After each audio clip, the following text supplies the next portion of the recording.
wrong. Joining us now, Pulitzer-Prize winning Wall Street Journal columnist Bret Stephens. He's the author of the new book, America in Retreat, The New Isolationism and the Coming Global Disorder. Bret, welcome to America's Forum.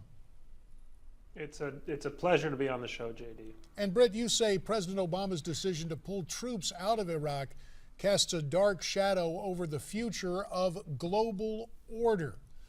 Expand on that for us, if you would, please. Let me make it broader for you. I think President Obama's foreign policy from the moment he set foot in office right up until the present casts a dark shadow on global order, because what Obama is doing with foreign policy is unprecedented in the post-war era. He has put America in headlong retreat on a broad number of fronts, and the consequences are what we see with ISIS's takeover of Mosul, its threat to Baghdad.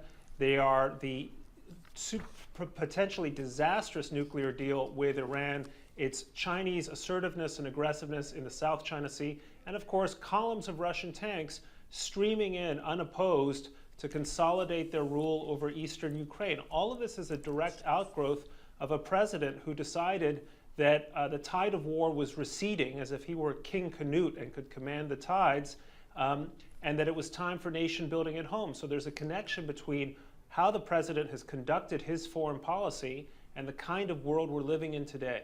And Bret, in your opinion, was military intervention in Iraq, Afghanistan the right course of action? Yes, it was.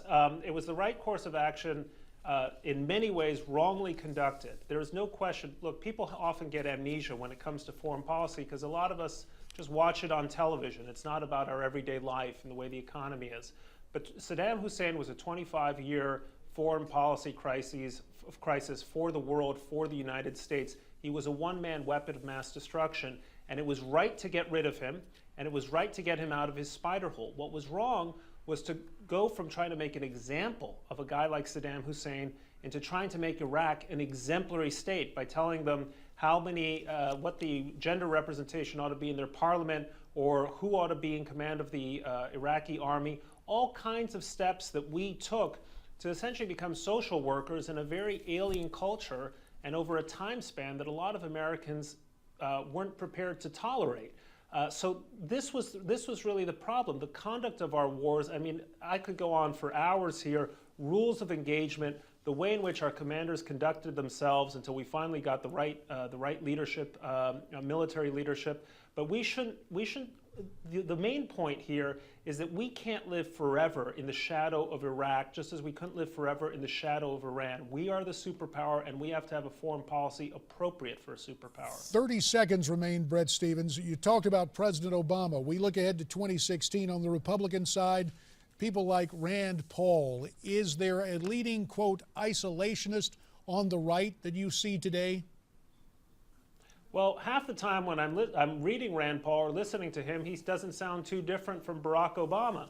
And I think it's now becoming clear what the consequences of that type of foreign policy can be. We need a Republican candidate, and who knows, maybe a Democratic candidate, who understands the necessity and imperative of American leadership, of America being that policeman who is reassuring our allies and deterring our enemies and punishing wicked rogues. That's what America's role is and has to be, and I'm hoping to find the leadership, especially among conservatives, to provide it. I wrote this book really for them.